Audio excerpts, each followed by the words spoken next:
Hi, beautiful people. Welcome again to This Mom Life podcast. If you're new here, welcome. Please do all to like, share, subscribe, comment, and engage all together. In this space, I basically talk about motherhood and how it affects various aspects of our lives. And in the last few episodes, I've been focusing on the postpartum phase. So today, I'm talking about 10 ways I think that we can cope with postpartum. If it gets too long, I'll break it into 2 episodes. So let's jump right in. Number 1, I think you should prepare your mind to accept change all round. I already did an episode on that. You should really prepare your mind to accept change. I will link the episode in the description so you can go listen to that. I think I shouldn't talk too much on that, but basically, let your mind be prepared because it's a new phase. There will be changes. There will be a lot of adjustment, and it's important that your mind is prepared for that so that you can accept it gracefully. Yeah. Next up is maximize and accept all the good help that you can get. Again, I have an episode on that, so let's not waste too much time talking about it. But you need help. I will always say you need help.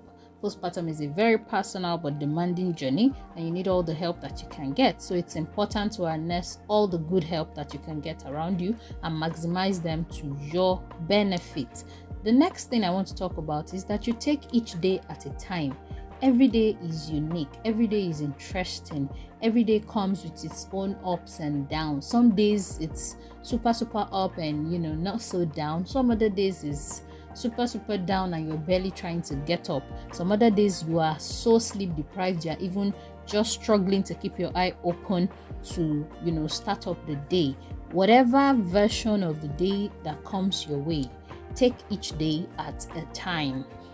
Enjoy it as it comes, and which takes me to my next point. Enjoy each phase as it comes. 1 minute you have a neonate in your hand, the first 28 days, the baby is so fragile, you're just so careful, and so cute, so cuddly, and the next minute they're infants, and you just enjoy hugging them, you just enjoy breathing and smelling them, and all of that, and before you know it, they're so grown and they're running about, and now you're shouting and screaming and it is toddler o'clock. So enjoy each phase because they pass really quickly. It's very important to keep memories. I had a very interesting experience.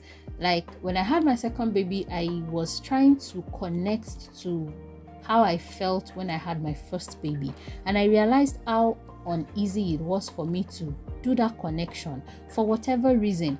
And trust me, the way I was able to get hold of that season back again was to look on images, videos and clips that we had made, and from those memories I was able to relive some of the moments and bring things back to life again. So it's very important to keep memories, enjoy each phase as they come because it passes so quickly.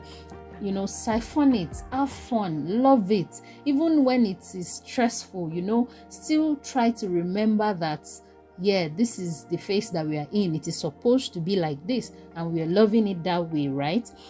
So the next one that I want to talk about is that you should resist the urge to be under pressure. Oh, dear mama, please avoid the temptation to pressurize yourself to do anything. It's okay to take your time. You are not in competition with anybody. You are not running anybody's race. You're running your own race. Please avoid the temptation to be under pressure to lose weight, under pressure to snap back, under pressure to even breastfeed. I've heard people say that fed is best. The most important thing is that the baby is fed. Trust me, breast milk 100% is the best for the baby. I'll continue to preach it, but I'll talk about this some other time. But it will shock you that the very people that even preach breastfeeding to you do not have a system that works for them to achieve exclusive breastfeeding, and I've been there, so I know what I'm talking about. So please avoid the pressure to by all means breastfeed your baby. Even the pressure to get intimate with your partner again, you will get intimate, and someday I will talk about this. You should actually get intimate, but then it should not be pressured. It should not come out of a need or an urgency. It should flow naturally. It should come to you, naturally, not as something you're being forced to do or something that you're not prepared for. Avoid pressure across board. Don't let anybody push you, to get into what you're not ready for. Basically, take your time. Take your time to heal. Take your time to recover. Take your time to ease into activities again, and so that you can preserve yourself, very importantly, so that you don't lose yourself in a bid to try to do all of these many things at the same time. The next thing I want to talk about, I believe this should be the sixth one, is that you should fall in love with the new you. Yes, there's a new you. A new you has emerged. A new you who is now a new mom. But it is important to stay in love and fall in love with this new you. Stay positive. Remind yourself of how good you are, how great you're doing, how awesome a mom you are. Celebrate yourself. Celebrate yourself. Celebrate the great thing that you're doing. Stay positive. Hype yourself up. Be your own hype woman. It's a new face. It's a new you. It comes with new responsibilities and challenges. But in the midst of all of this, hype yourself. Tell yourself that you are good. You are doing great. You are a super mom. You are doing awesome. People might not remember to tell you all of that as you're juggling this, juggling that, doing so many things at the same time. Please stop in the motion and remind yourself that, wow, you are a great mom. You are doing awesome. You're doing just fine. Okay, it's okay to celebrate yourself. Remember how much of a wonder you are, how beautiful, the work that God has done through you is. Behold your children and, thank God for the privilege to even be their mom. Because it's just a privilege.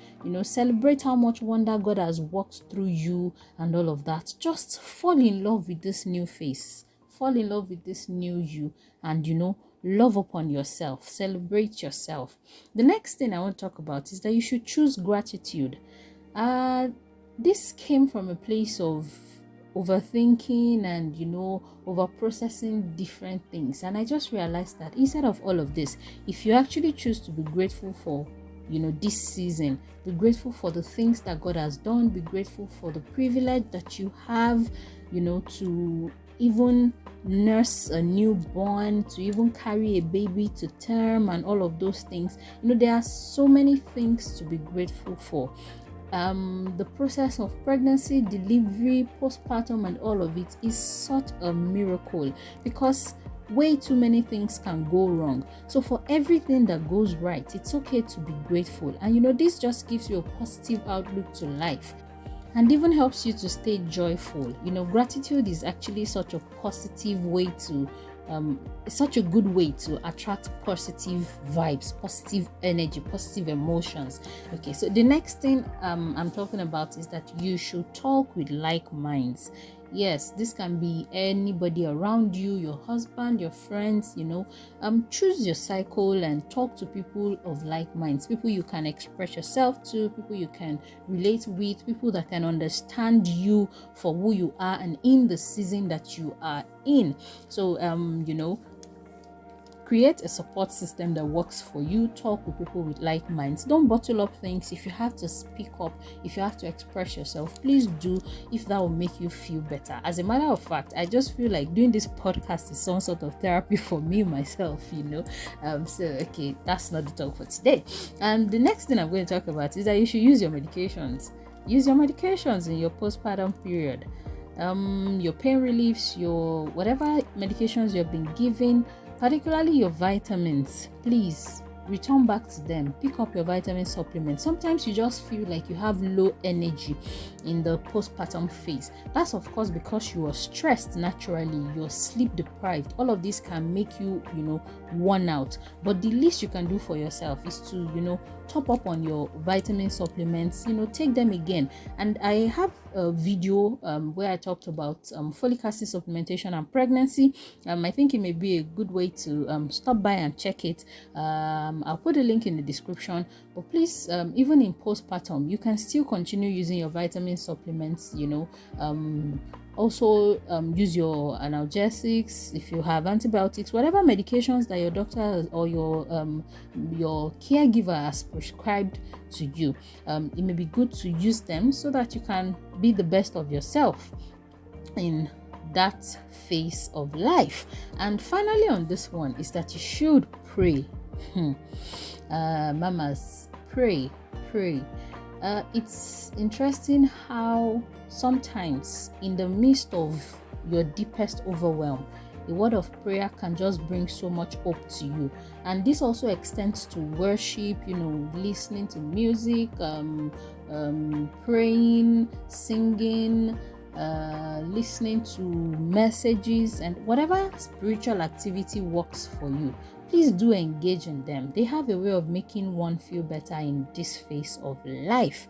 So with these few points of mine, I have come to the end of this episode, and I hope that you found value in this. If you did, please do well to like, share, of course, comment. I'd like to hear from you. Subscribe and share, particularly with somebody in this phase of life who would like to be encouraged to date with this. Till I come your way some of the time, stay blessed and beautiful. Bye.